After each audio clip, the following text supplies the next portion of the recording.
pulled out from older ways of lighting control. And that's why there's 2 of them. That's why we always keep them up. But basically, the play button there is what we call our go button. So that will go to the next cue. There is no next cue right now. And then the one behind it is a back button, but it's also the back/hold button. So this can really, the reason I'm going to explain this to you is that it can be confusing if you get into the situation.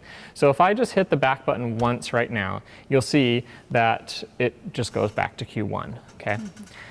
If I hit the go button and then you'll notice that over 5 seconds, and it will count down here, that's how long it takes to get from Q1 to Q2, because the queue time is 5. And you can change that value, right? And you can change that value to... It's fading over that time? It's fading over that time, for the most part, linearly from one to the other, okay? So the number is, so that's it's the 5 there on Q2, that's how long it takes to get into Q2. So the 5 that's on Q1, that's how long it takes to get into Q1. So if there was a queue before Q1, that's how long it would take to get there. Does that make sense? Mm-hmm. So sometimes people think that it's the other way around. It's really annoying to me on PowerPoint, the way the transitions are. It's the slide before, and I always get confused. But anyway, that's how long it takes to get into Q2. Okay, so we know that we're in Q2 because it's yellow and highlighted. When we're transitioning though, it's red, okay? And then you'll see that countdown. And down here, it'll have a percentage of how long it's going from one to the next. So if we were to go to Q2, and this will happen a lot, and theater will accidentally go, and then you hit that back button, you can now see we're in a stop situation. We've only gone 4%, and we're just held, that lights up red. So now, it's like, all right, you got a choice. Do you want to go back, or do you want to continue forward? If you hit the back button again, it will go back to Q1. If you hit the go button, it'll continue to Q2. Nice. Basically, they just, they simplified, instead of having 2 buttons, there used to be a stop and a back button. They just simplified it because it can only either do one at one time, if that makes sense. Okay. So if you get in this weird situation where it stopped, it's actually pretty intuitive to get out of. You just want to go forward or go back. Okay. So let's talk about changing time. If you know from the beginning that you want it to be a certain time before, when you can go record Q2 time, you can build up this whole sentence of information that you want about it. But you can also then modify it later. So since we're in Q2 right now, you can see the command line says live Q2. If I just hit time 2, it assumes Q2. Or if I really want to make sure of that, or if I want to change the time of a different queue, then I would do Q1 time 6. Enter, okay? It'll always default to seconds until, if you do 100, it assumes 1 minute, okay? So, really doubt you're gonna do 1 minute fade times, but we do sometimes. And then obviously, if you change it to a time of 0, it's gonna instantly go from one to the next. So that's a fade time, it's not a duration of the queue. Correct, because the duration of the queue is however long it stays there. It's the transition time. Like, why would you have a timed queue? Right, okay. There is a way to automatically advance through them, but... What colors are here? Blue. Okay. So so that's the fade time for transitioning from one to the next, right? Now that we're in Q2, it'll stay there as long as there's power in the building, okay? Gotcha. So I believe there's a default back time. We can make the default back time to be the queue time, but I think it's probably like 2 seconds. Like, yeah, it's happening faster than 6 seconds right now. So you can change that in settings. So outside the back button and the play button, can you use the mouse to transition? No, it will not. If you click on 2, it will select 2. So now you can see in the command line it says Q1/2. Right. That means list 1, Q2. You gotta hit the play button. Right. So I don't. Yeah, it actually will. Well, I don't know if it works that way if we have more than one queue. But basically, to go from one queue to the other, you would always use this. Now, if you want to jump between queues. So like, let's just for fun, I'm going to copy this to 3 and copy to 4. So if I want to jump to Q4 right now, there's a button right above the numbers that says go to Q. And if I hit now in my command line, go to Q4, enter, you can also do go to Q4 time and give it a custom time at that point if you want to. But go to Q4, enter, it will now go to Q4. And it'll just go directly. It will go whatever the fade time is. Now, I know there's no fade times in here. That's because I copied it. If nothing changes from one queue to the next, it's not going to give it a fade time because nothing's happening. But if you said go to Q1, it would fade. Go to Q1, it will take 6 seconds to do it. Okay. Yep. So go to Q is a good thing to do live. It will work pretty well. That's the reason why I made you this magic sheet over here, because it allows you to non-linearly change through things. So if you have 30 queues here, these will show up as whatever. See, I can choose these right now. Yeah. That's what I've been doing most recently. Yeah. So that is really useful. You know, what we could think about doing, and it's really up to you all, is we can kind of come up with a contemporary template of queues. That would be great. And you can have, you know, the same look every time when they come in. If you want to change the color of it or whatever, you can. But then, you know, we have, you know, however your order of service goes, and then if you have chunks of songs, and we can have in the middle like Q11 through 51 are different looks, and we can jump through those, and then Q99 is the out, is the walkout, you know, so that, because what happens when you start to kind of edit and move queues around, the way that the console saves queues and the way that it really, really thinks about going from one to the next. And so what happens is that each queue doesn't store all the values. Each queue only stores the changes. Got it. So what happens when you start moving stuff around is that, stuff starts to really get mixed up. So that's why it's, yeah, you could absolutely change it out, but you kind of really want to make sure that you know what you're doing, and you don't want to have to figure that out when it's 9 in the morning on Sunday. Yeah. So that's why I would hesitate from moving too much around with queues. The other good thing is to give a queue a label. Up here, right there is the label button.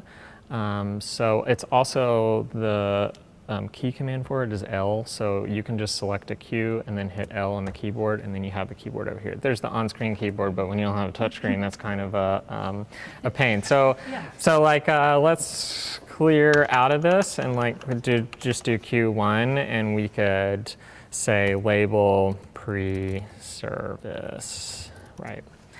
Okay. And then you could, you know, label them however you want. And then since I set up the magic sheet over here to be, it now says pre-service as the label. Okay, so you can make the label be whatever you want. It doesn't matter. You can change these column sizes. Now there is a difference between the intensity time and the color time. You can change those. You're probably not ever going to want to. If I change Q2's time, so Q2 time 9, enter, you'll notice that it changes both of those times. I can drill down and be more specific about that. So if I had a different intensity time versus color time, like let's say I had a intensity time of 10, but a color time of 3, it just starts at 0. The color will change after 3 seconds, but then it'll still keep changing the intensity for those 10 seconds. That gets into kind of finessing things. I also will very often kind of use color times of 0 to handle things. But, you know. Color time of 0 avoid going through white as you change colors? No. Okay. So I understand that problem. So like, let's make that happen right now. So if we want, and we'll talk about editing queues in just a second, so don't worry about what I'm about to do. But I'm going to change this to this beautiful green. And so you'll see now our path that we're going to go to is going to go from here. It will go through white. Now, there are ways to create what they call color paths, and to be honest, I don't have a lot of experience with that. But you can create color paths where you can have it go through things. But then that gets into the thing of, well, when you're doing things non-linearly, like, you know, what do you use where? So that gets a little bit complicated. But by default, it will choose the shortest distance to move from one color to the next. So that's what you got going on there. If you do a color time of 0, but you have a fade time of 5, what will happen is the color will instantly change as soon as you hit the go button, and then your intensity will change. So correct, it won't go through white, but if you wanted to not be abrupt looking, you kind of worsened your problem. Yeah. So, okay, so let's talk about editing cues. And then this is where I think you'll start to see what goes on with the problem of moving stuff around. Because it has to do with tracking, okay? So, like I said, it only saves the changes, which means, so right now in Q, okay, so for fun, we're in Q2. Now remember, when I built Q1, I had the house lights on, right? But we're in Q2, and the house lights are still on. That's because I didn't tell it to change anything, okay? So basically, those values just tracked on down, like it's still happening in Q2. But there was no command for the house lights to stay at full in Q2.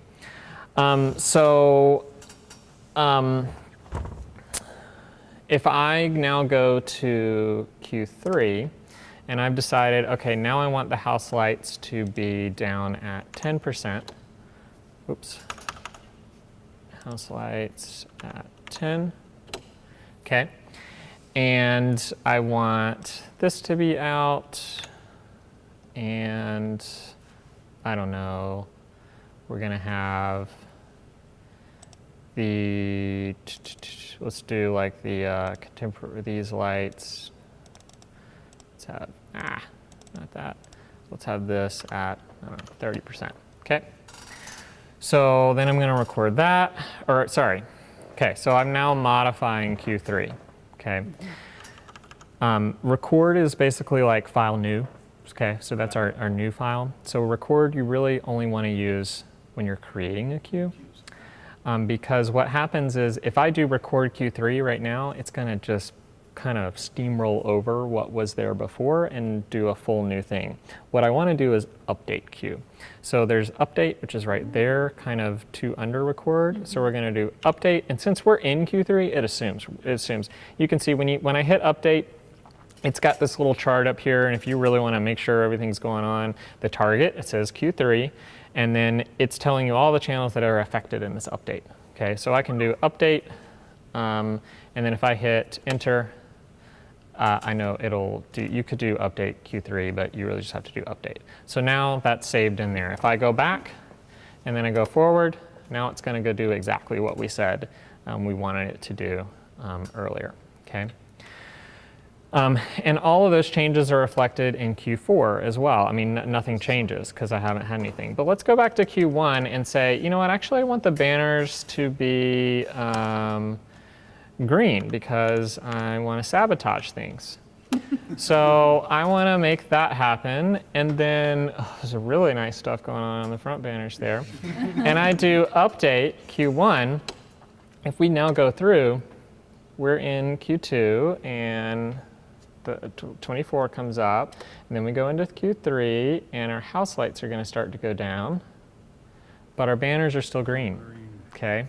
Because when we went back to that earlier thing, we said it was that, and then there were no other commands in there to change them back to blue.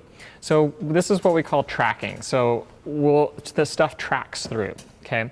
So there's some ways that we have of working with that help us manage tracking, but it's where when you start, and I know when I started on a tracking console, because the older consoles were not tracking. You change something to a cue, that's the way it worked. Okay, so it seems like it's actually hurting you when you start.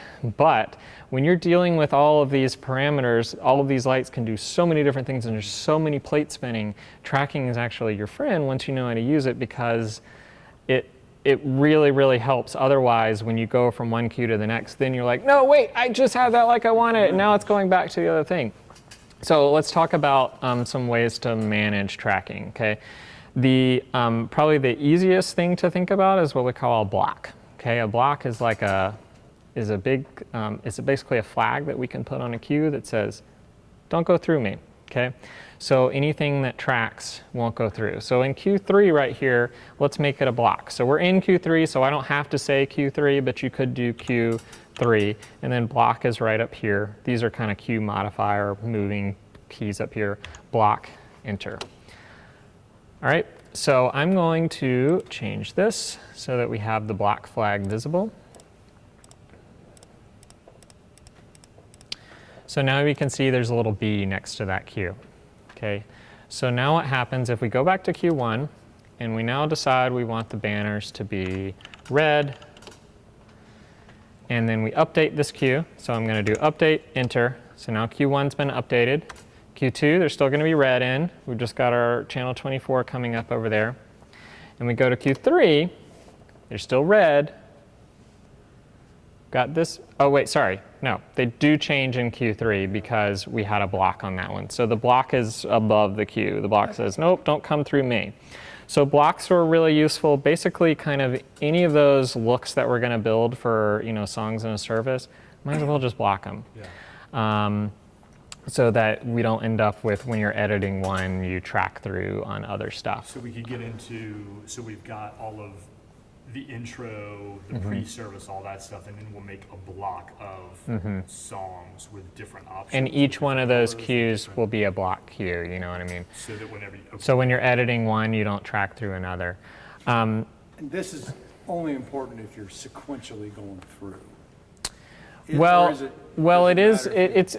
only important in cue list in general, however you're using the cue list. So even if you're jumping around through cues, remember the console is thinking about it sequentially. So if you modify Q1, it'll track through until it hits a block. Okay.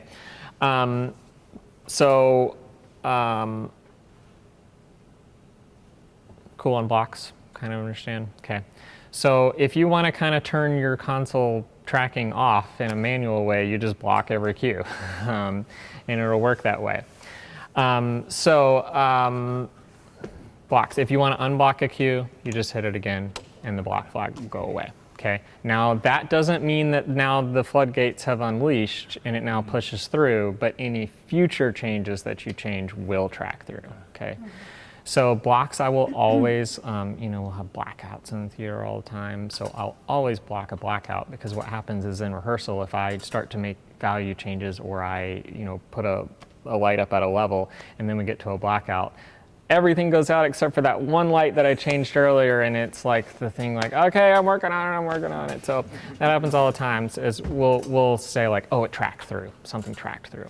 Okay, so, seems like it can be difficult, but it really is useful, because if I really did want to go back to Q1 and change the banner colors, if I really want to change the banner colors to be slightly different throughout the whole show, then tracking's really going to help me. Otherwise, I'd have to go back through every single cue and do that.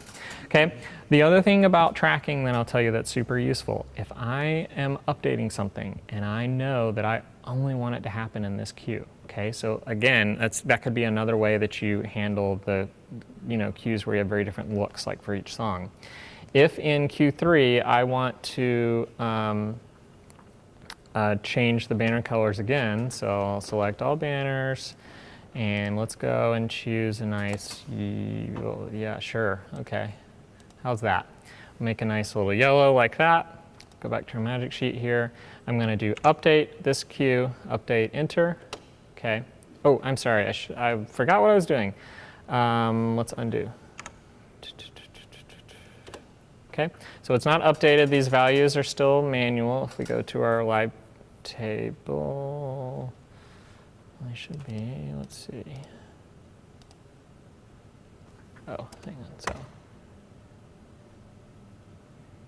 Yeah, okay, they're gonna go back to that green. Okay, so let's make these nice yellow.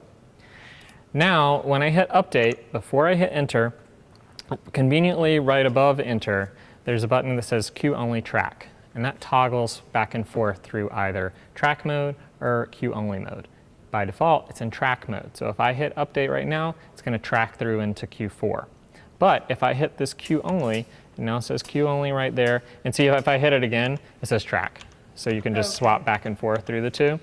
So if I hit queue only and now hit enter, what's gonna happen is if I hit go, the banners will go back to green because that information did not track into Q4. So were all the queues that you had set up for us, were they queue only? I don't, well, so the queue only is not a property of a queue, so like the queue doesn't get saved as queue only once you do that. That's just when you apply the update that's saying, okay, I want to only apply this update to this one queue. Does that make sense? So when, I don't think those queues had any blocks or queue onlys in them, but if you weren't modifying them, then it didn't matter, right? So, all right, so queue only can be super useful if you know you don't want things to track. If that makes sense. I think we were using the panel. I think we were using it as a preset. So right. I could just click from one to the other. Exactly. And there's really not a, preset's not really like a Thing. Right, thing in the like. console, so that was why I was saying that was kind of like a hack that I was trying to do to help make it really simple for you. So queue only track, blocking, as far as how queues work. I think, now that I've told you that, it's really, in order to kind of understand queue only and tracking and blocks, is like, it's just kind of using it and seeing what happens. It is useful, I promise, especially when you start dealing with moving lights, because when you're not tracking with moving lights, that's where you really get the point where you save a queue, you're like, yeah, it's great, and then you go to the next queue, and it's like, oh no, it's moving all around and doing all kinds of crazy stuff. So that really helps on that. Okay, queue only tracking, we know how to label queues, we know how to change the time on queues. If you don't have a time on there, that's because there's no intensity changes in this queue, so there's no time for it. There is a color change on this, so if we just had an intensity change, then it wouldn't have a color time. That's why it's not showing up, nothing's broken. Queue numbers, you can insert queues in between, like we already said, so if I decide, I actually want a queue in between 3 and 4, we never would change the numbers. So we wouldn't, because if we decided we want a queue in between 2 and 3, and then so we put a queue in there and then we renumbered everything, it messes up everybody's paperwork, which I know that you don't necessarily have, but it would really mess things up, especially in a theater world. So that's why the numbering, once you make it that number, that's what its number is always. So we would do point queues in between. And when I do point queues, I start with 0.5, so you got room on either side. So if we wanted to record, if we wanted to say, actually, before Q4, I want to bring up 34 at full. Then I could do record Q 3.5, enter. Knowing that it's going to track now. Okay. Now in 34, if we go to Q4, 34 will be at 4, unless I had done record Q 3.5, Q only, enter. And then it will make that queue kind of isolated. Yeah. All right. Any questions about making queues, modifying queues? Yeah. What about deleting a queue? Yeah, you can delete a queue. I will say here's another area where it can get hairy with tracking information, because remember, if you delete a queue that had information that tracked into other things, those queues now no longer have that information. So you can delete a queue. The syntax for it is delete up here. You have to start with delete, so you can't do like Q4 delete. That's annoying. I always want to do that. But you do delete Q4 enter. And it'll say please confirm, and you hit enter again. Okay, and that will delete it. There are lots of other kind of attributes and things that you can do with queues, but I think that's a good simple place for you all to start. Okay, so let's talk about recording submasters, and then we can see where y'all want to go for that from there. Okay. Just do movers. simple. Yeah. Yes, absolutely. Submasters are very similar to queues, except for it's just one list. Okay, now here's the little bit of difference. So I'm going to say submasters, which is a target or a sub. It's a target that a bucket of information.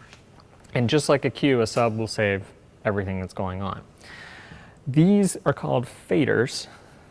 You can put submasters on faders. Okay, they can also be other things. That's why they so basically these are just a way of control. Okay, you can do whatever you want with them. Okay, everything that you all have here are subs. Okay, and that's 99.9% of what I have. You can put queue stacks on them, you can put effects on them, you can do all kinds of crazy things. But for the most part, they're subs. You've got the fader itself right here, and then that one's got some crazy stuff in it. We've got the fader itself, so like this one. And then the play button down there, like we were talking earlier, it's called the bump button, which is kind of from the old times. And then these are pretty much user-definable buttons as well, as far as what they do.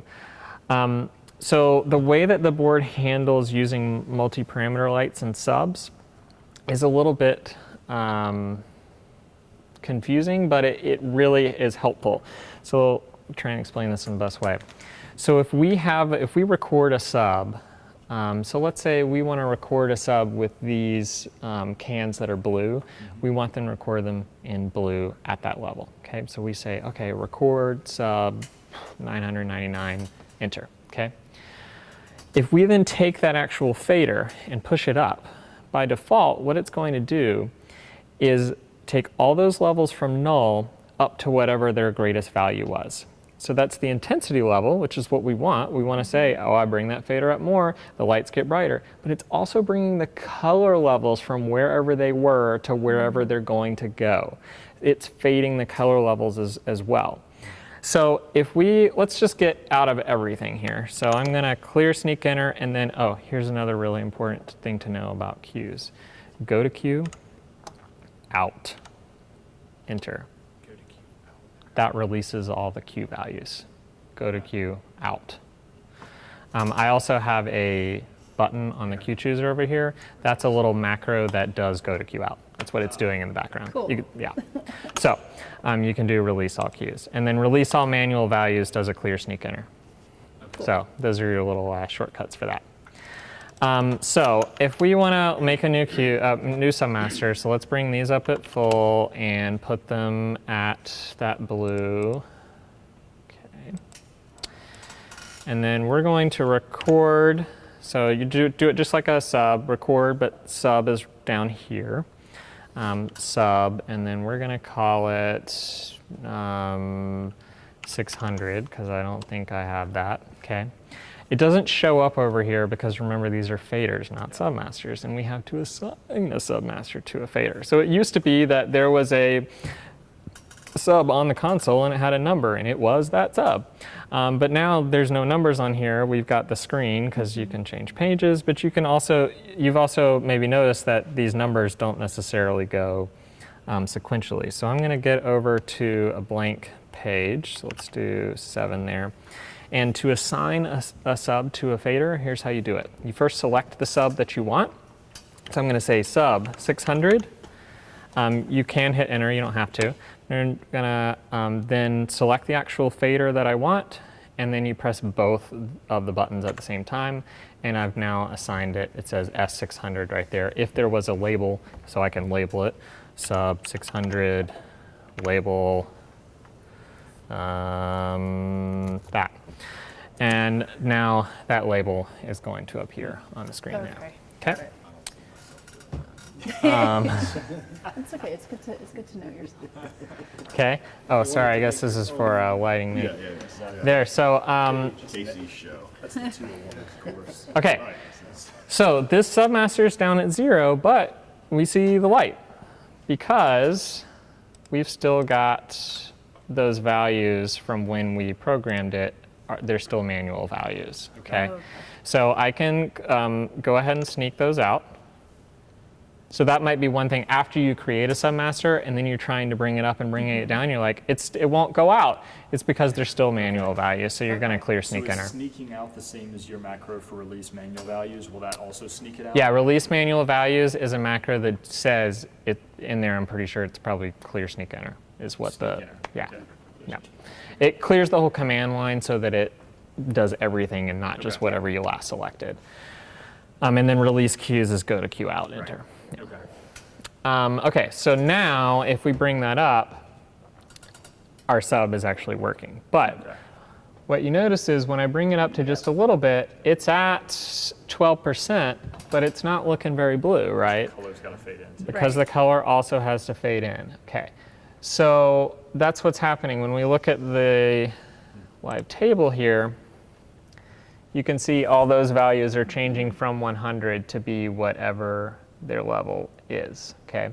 So all of those submasters that do have color in them, and why I was doing the blinking thing that Ed pointed out earlier, was I've changed the setting in them, and I wish that there was a way where I can make this default, but I don't think that there is, so I'm just gonna have to show you. We're gonna have to dig through the minds of menus here, and I'll show you how to get it to do that.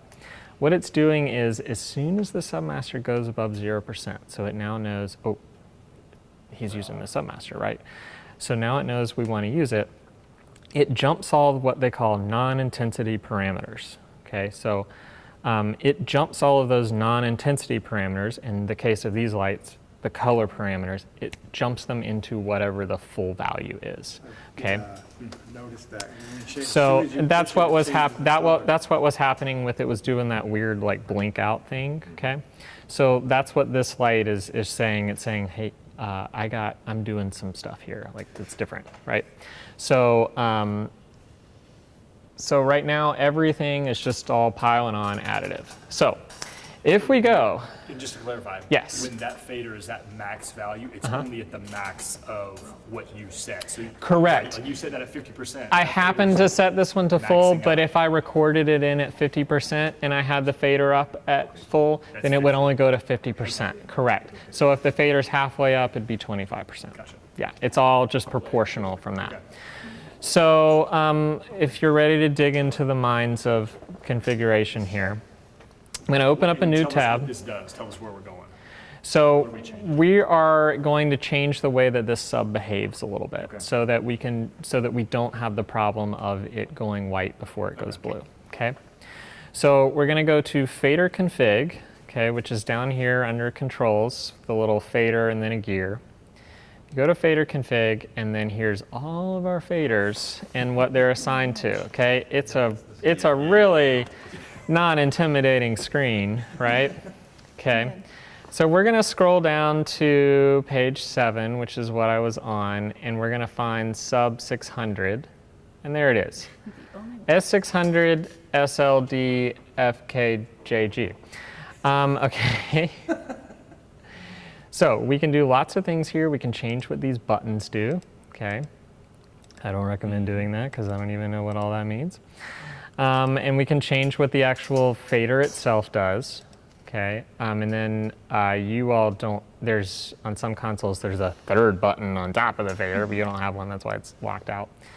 Okay, you can change like the name of it, what its target is here, so this is where you would like unmap it if you want to.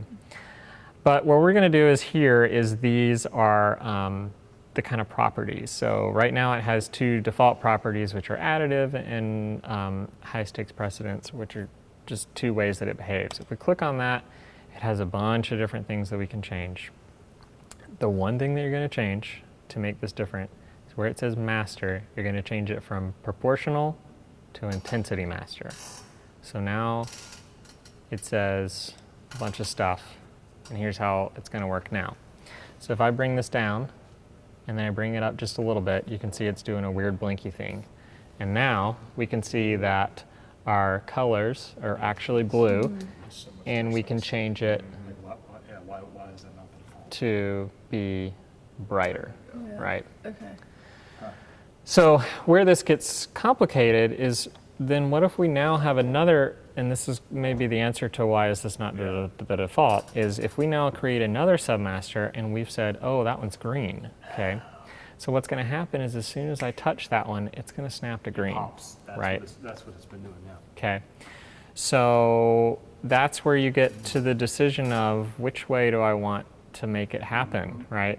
So, you know, like people are like, well, I just want it to be the way that I want it. It's like, well, I don't even, what?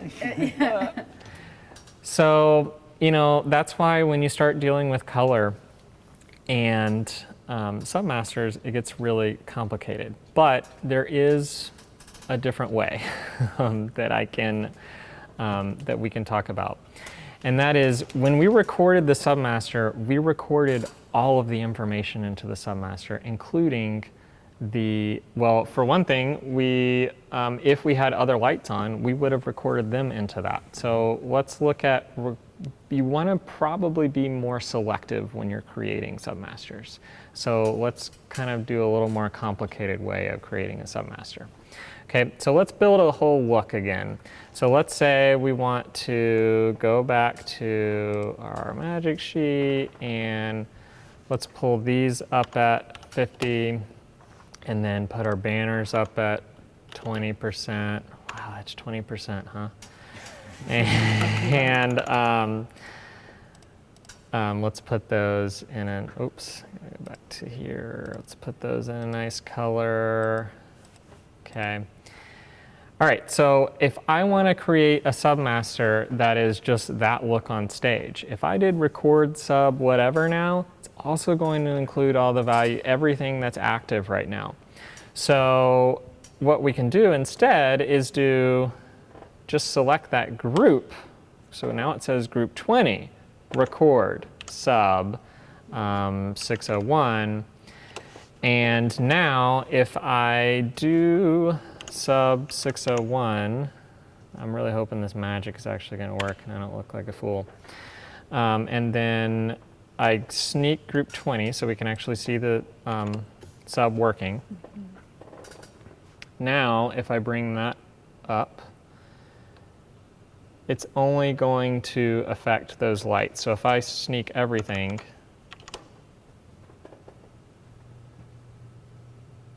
right, so they're going to go out. If I sneak everything, it's still only affecting those lights. Okay. So I was selective by what channels got recorded. You can drill down even further and be selective by what parameters get controlled. So in a Submaster, I can only record the intensities into it. So I find that really useful because what you could do is worry about having colors handled from cues, right? Because when they're in a cue, they're baked in. Like, you're not worried about your colors flying all over the place, okay? Or at least have your color on a different Submaster or something so that you're not, because what it's trying to do is cram controlling a lot of different things into one linear thing, right?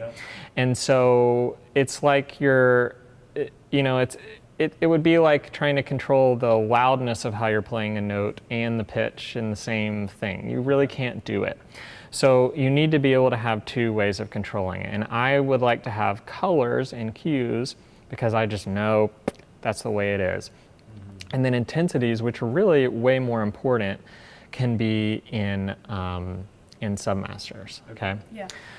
That makes So, sense. yeah. So there's two ways that we can do that. Okay, we can either still do an additive Submaster, and we can say, okay, I want we're going to record these. So we're going to record sub 60. So group 20. And then we're going to go down here, these tiles at the very bottom of the screen right here.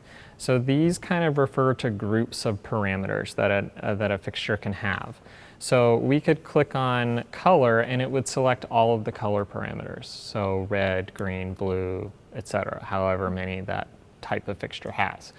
When we get to moving lights, you have things like focus, so that's going to be its position information.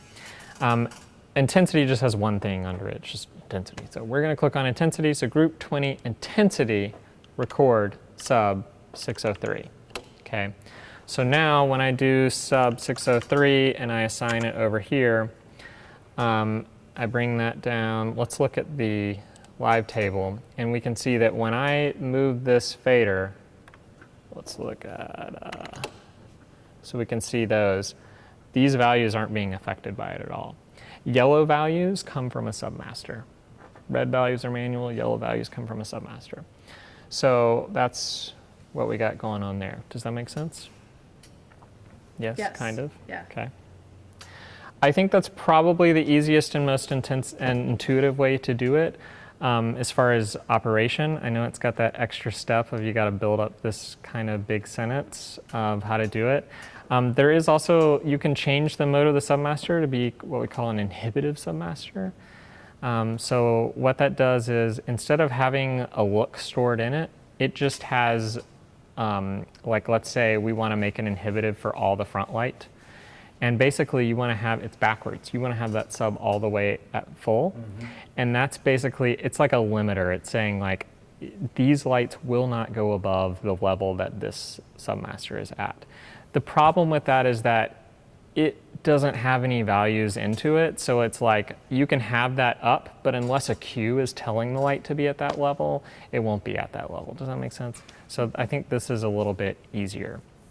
The other thing that you can do here is you can make submasters not be recordable. So if you have, so for instance, me in theater, I always make my house light fader because I'm always got to turn that on because people need to see or whatever. But then what happens is when I'm working, if I'll record the house lights into the cue, which is like the worst thing I could possibly imagine is the house lights coming on in the middle of the show. So I'll make my house light fader an independent submaster so that it's never programmed into things. Yeah. So you could consider making all of your submasters do that, or that might be really confusing to someone because someone builds up a look with their subs and then they want to record it and then it's not recording the things. So there again, it's like, I don't want to make that choice for you all, you know what I mean? So I just want to let you know that that's a possibility because like one direction has its pros and cons and the other direction has its pros and cons. So I would, the really easy way to change those, I'll just show you as far as whether it's independent or not, is if you select a sub, so like let's do sub 602, and I think you can probably do it by, if you press both of those at the same time, it'll select that sub in the command line, which is really useful. And then down here, these are called soft keys, kind of hold out from the old console as well. So you can click on that and they change based on whatever you got going on in the command line. So you can hit properties there. And this is actually, you know what, I should have showed you this from the beginning instead of going to fader config, because this actually shows you, so if you select the sub and then you go and hit properties down there, this is basically all of that without you having to go find it. So this is where, I forgot here, you can change this to intensity master there. And then if you select exclude, and then you select record right there, that sub is no longer recordable. So in any of these exclusion types of things, which you don't need to worry about these other ones really, but if you select, it's kind of backwards because you're selecting the thing you want to Not exclude. Yeah, Yes. So if you do exclude record, that will make it what I would refer to as an independent sub. Okay. So it's like a totally different source from that. Now, just something to note about independent subs is that things that are set, levels that are set from subs can still be manipulated manually. So if I set channel 24 to be at 50% in a sub, and then I say 24 at 30, it will manually go to 30. So it's not like a full override at all times, but it's just a manual value. So as soon as you release it, it'll go back to that sub value. Okay? Yep. Any questions about subs? I mean, I'm sure that there will be plenty that come up. I'm sure there will, eventually, but- yes. And please feel free that's all to we- email me. Yeah, That's what we started with. We Right. just had the block of subs that you had built, and we were just we were just playing with the subs, which Yeah. really meant we were changing 3 colors on the panels, and we were messing with house and maybe the fill light and the spotlight for the speaker, Right. and just playing with different subs. So, honestly, like if it were me and I were running this, I think probably the way that I would do it is I would get looks completely excluding front light in cues. Yes. Because as you're transitioning from one thing to the next, there might be a little bit of a difference or delay in where a person is or something like that. And so you can get your color like you want it to be, like, okay, we've moved to the next song, but no one's singing yet, it's still low or something like that. So we moved to the next song, we've got the next look, and now, I can see the worship leaders. The worship leaders walked up to the mic. They're about to sing. So then, if I've got a Submaster for their fader, that's when you're like, okay, that's when I can ease it Built into the in. cues, and you can't take them Right. Yeah. Because the band right now is way too bright because there's no band out there. There's just Right. speaker. Yeah, the Like, last but you time I can't do it. ran, you were Yeah. glowing. You're always glowing, but Right. So I would really, I would really think about, okay, Yeah.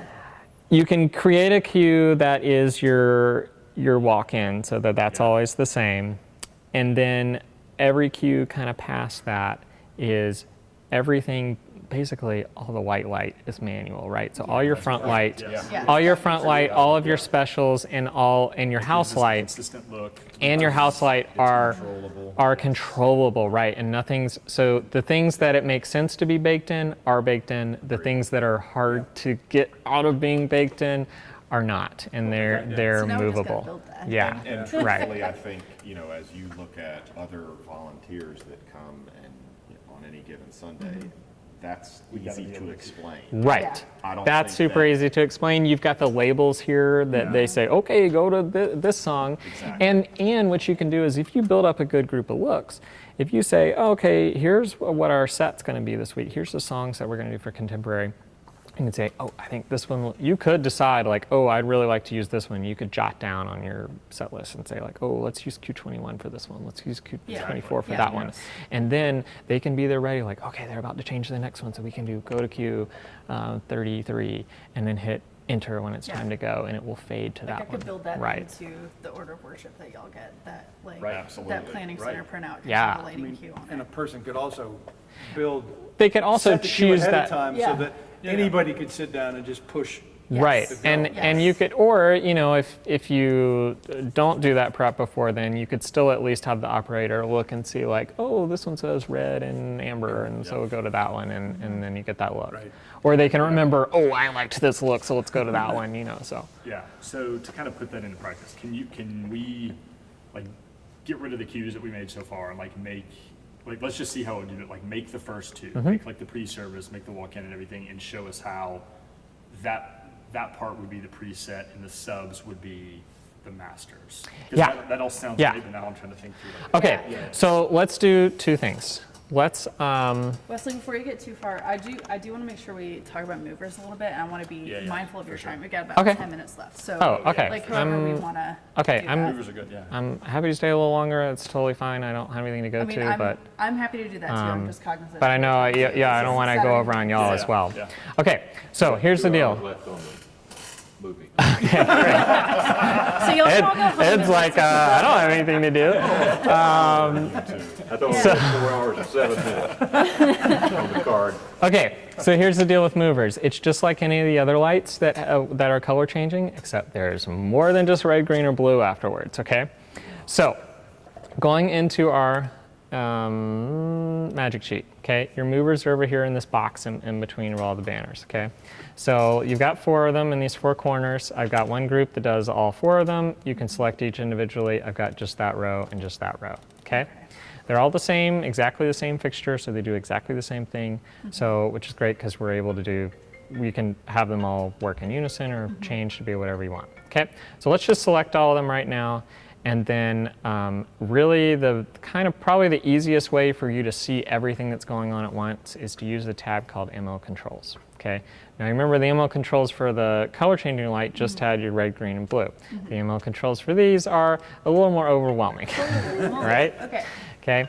Because there's a lot of parameters that these things can make. Okay. They are organized in a way that makes sense. And it goes in this list of kind of groups. So we start with intensity, then we have focus parameters. Just so you know, like that's a theatrical term. When we point lights in certain places, we call that focusing the light. It doesn't have anything to do with like the edge or something. It's a little bit confusing. So it doesn't have to do with like, is it a sharp edge or is it fuzzy or anything like that. The ETCs primarily, they come from a theater background, so sometimes they'll say like position or something for this one, but it's your pan and your tilt, your XY values for, it's the actual moving part.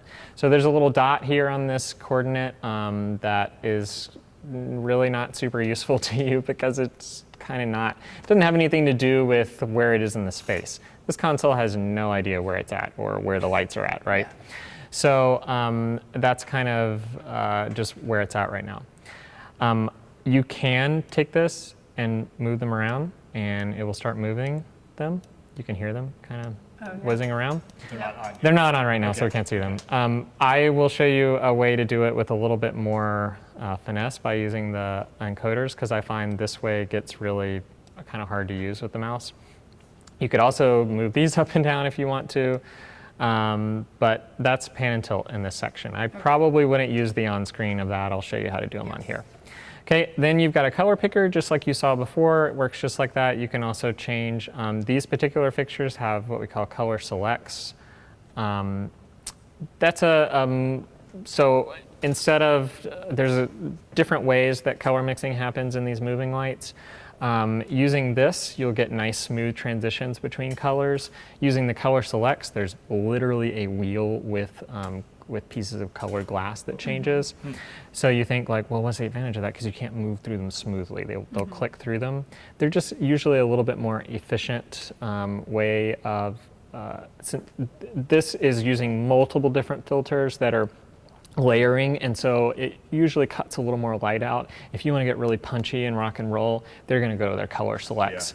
The problem though is that you get so you can get brighter colors, but you don't have the nice control in between, or you can't fine tune them. Okay, if you're just like green, that's what we need, then that's fine. But if you're like, I need it to be kind of a Kelly green, then you're going to want to go with this, right?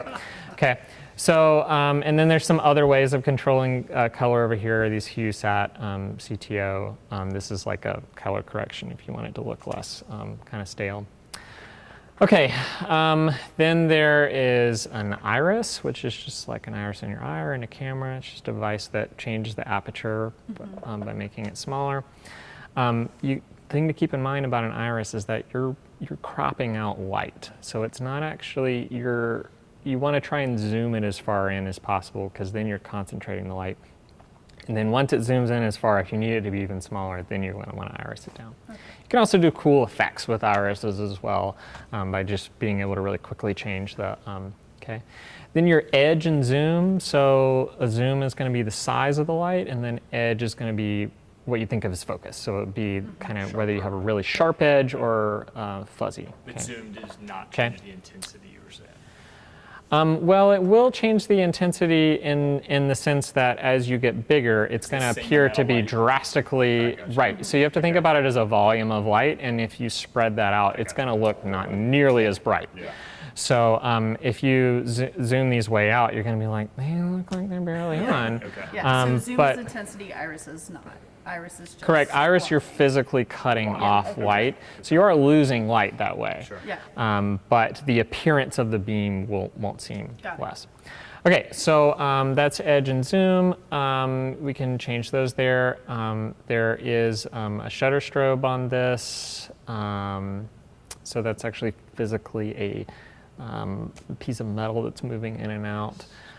So there are, yeah.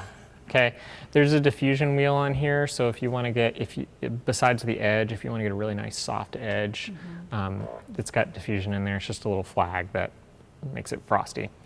And then we've got gobos. So this fixture has 2 gobo wheels, which is pretty typical. You'll have one that is static and one that's rotating, which I think is the case with this one.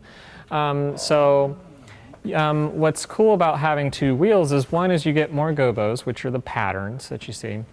It stands for go between, because it goes between the light source and the lens. Anyway, so a gobo, or sometimes you hear them referred to as templates or patterns. So the cool thing about having 2 wheels is you get multiple choices now, but you can also layer 2 together, okay?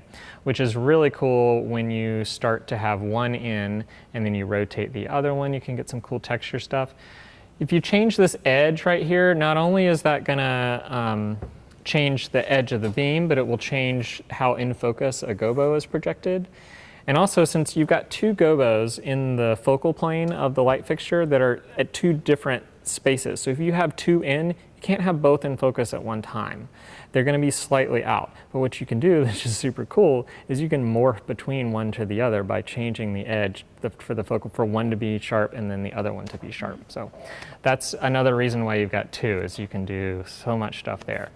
And you can rotate ones at different speeds, or you can do indexing, which is where instead of it just spinning, you can actually say, no, I need this one to be oriented exactly like this on stage, which if you have I doubt you're gonna need to do that, but if you have a pattern where it says happy holidays and then it's happy holidays, right, that's gonna be a problem. Yeah. So, and then there is this where it says beam effects. There's a prism in this one, so that's a really nifty thing that a lot of moving lights have that drops in, and it basically, this one looks like it's a 5 faucet prism, so it will duplicate and spread out the image 5 times. So that's a really great way to get good spread. It's really cool when you put gobos in and spin them, because then you've got more complex movement, overlapping, and so you're not just like image turning, but you've got like, oh, things are going on. Yes, so let's actually look at things. Okay, so let's turn them all on. So they're on and they're pointed in a weird random place. So here's how I would start with things, is first I would get things placed where I want them to be. So let's just do one at a time with position, because since they all start from a place, we got to get to a place. Right. So we'll do 101, and then I'm going to use the encoder. If you look here at the bottom of the screen where it says pan and tilt, those refer to what these are. Okay. So if I turn the pan here on 101, where is 101? That's a good question. Is it not on? Am I not controlling? Oh, I see 4 on. But why am I not moving? Oh. It is 101, right? I'm not, yeah. Why am I not getting, is something moving? Oh, yeah. Oh, it's just hitting up in the, where are you at? Come on out. It's because it's actually pointing like up there in the attic. Oh, hey, cool. So let's home it. Let's see if that helps. Hey. Oh, and okay. So your first wheel is going to be pan. Second one is tilt. So tilt's up and down. So I would get it in a position that you want it. So let's do it on the banner. Actually, it looks like things are reversed, and tilt is pan and pan is tilt. That's interesting. Sneak in. Okay. You're late. So yeah. On Dan when he's late from chapel service. Follow him in. So when they're all nice and bright and white, we can get them focused. So let's just do 101 and 102 for now. We'll get them positioned. I'll go show you. Put it in the chat.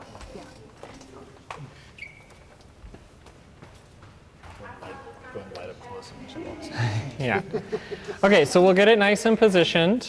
And then let's go ahead and turn 103 plus 104. Let's sneak those. Okay. And then let's go back to ML controls and pop a gobo in. So like, let's see. Oh, sorry. So I need to do 101 plus 102. And then pop a gobo in there. And now you see we've got a gobo in there, but it's out of focus. Okay. So we can go over here to edge and we can start dragging this. okay, which is one good way to do it. Or we can change the page that these encoders are. So edge is under form. So if we go to form, and then sometimes there's multiple pages of these, so you just keep clicking until you see edge. So I know, okay, this second one right here can now control the edge. So I have a lot, this is a lot more fine control, and again, you can look at it while you're doing it, as opposed to having to look at the screen, look back, look back. So that's what these buttons up here control the page that these encoders control, if that makes sense. And then these correspond with which, so this one's the first encoder, second encoder, etc. So I'm going to change my edge to be about right, and actually, so I can zoom them in and out. So these actually get quite wide. Zoom first and then change the edge. Yeah, that's the other thing, is that you will need to, if you change the zoom, you're going to need to readjust your edge. Okay, so the images here don't correspond with the Gobos, which I've never seen one happen where it does correspond, but yeah. I did notice that. Yeah, they're kind of always like that. That's not a... The movement is... Okay. So we've got that, and then... So then there's a couple different ways we could add movement to like these circles. So so this is on Gobo wheel 1. Okay. So then Gobo wheel 1 indexes and speed. So we can change this mode here to let's rotate forward. So now that's the maximum speed that it's going to rotate. But let's click on image here. Now this I can see, okay. So I've got my encoders right here. If you click on this encoder display, pops up a little panel that gives you a lot more information about what the encoders are doing. So I'm going to slow this down because that's a little alarming. Okay. So it's a little backwards. Different profiles are set up different ways, and so 100 is off for whatever reason on this profile. Okay. So if you go down from 100, you can start to get it to really spin. The other thing is that if you want it to go the other direction, there's going to be a negative value. Oh, actually, on this one, if you wanted to go the other direction, see where it says rotate plus? If you do rotate minus, it's now going to be the other direction. Okay. Does that make sense? So where that really comes into play is when I have two, I usually want to have them go the opposite direction. It just looks a little nicer. This one looks like the bus is rolling along. But if you want to kind of keep the motion there. So let's have that spinning a little bit and then put another Gobo in, and you can start to see we're getting movement and texture starts to really be interesting. So if we then go hit form to play with the edge again, now I'm going to morph to where I'm seeing the other one. Cool. Okay. But see, if I go a little bit in between them, then I get this nice kind of just nice texture. Right, where it's not like I'm seeing circles move, but it's more textural. So I can also drop in that prism. Okay. And then it spread it out a good bit. Yeah. And then I can, under right here, it says beam effects index / speed. Right now it's in index mode, but I can put it in rotation mode. And then let's find that. So beam effects index speed is this third encoder here. So I can rotate the prism. So now I've got even more movement. I've got a Gobo rotating inside of a prism rotating. Okay. So you can build up these huge complex things, but remember, all these are manual values right now. If you look at all these, everything's red, okay? So nothing's going to be baked in until I save it into a queue or a Submaster. Now, what you already know, what I showed you about color in Submasters, it's going to be really crazy in movers in a Submaster, which I think is what's going on with one of these here. So what's happening is I'm moving all of those values from their background state to their state, including the movement. So it's going to, and it's moving through all these other values as it goes. So like this Gobo comes in and that, right? So you pretty much never want to have the movers in a sub, except for what you can do is just have the intensities in a sub. And what that will do is you can go ahead and get things set up on here and be like, okay, I want it to be in this queue where I know that the movers are doing that, and then I can ease in the level and they'll be there already. Because that's the thing, is transitions with moving lights get really complicated, because if I sneak this out right now, so if I hit sneak on it, they're going to do that, right? Okay. Okay. So what would be better is if I were just able to take the intensity out, sneak it when they're off, and what we'd say move in black would be like our kind of thing is pretty much you always want to move in black unless that movement is in a way that you want it to be, you know what I mean? So so that's that. That's cool. Did you see that, Calissa? Did you see the? Yeah. Did you see the spinning? Cool, yeah. Yes. That was awesome. So, you know, you can sit there and play around with combinations and, you know, I could give you some like advice or thoughts about like some cool things. I really like really subtle rotation like that. Yeah. You know, I'm kind of always leaning towards stuff where it's like people aren't going to notice unless they notice. Just because I find that to be less distracting, especially in a worship sense. You know, and you could also think about not having movement, but just building a texture. You're going to find the more stuff, you got to think about, it's a light source, you're putting stuff in front of that light source, the more stuff you put in there, the more it's going to start to get washed out. So these are pretty bright and they're great, but they're really, the more you spread them out, if you drop that prism in there, it splits it. If you have a good amount of stage light on, you're probably not going to be able to see them. Yeah. So it's just something to think about when you're doing that. But it's also something to think about. You can, well, maybe placing them in a spot like up on the banners like Bob was talking about can help you. You're just going to have to really work with, you know, kind of getting an edge that's pleasing and whatnot.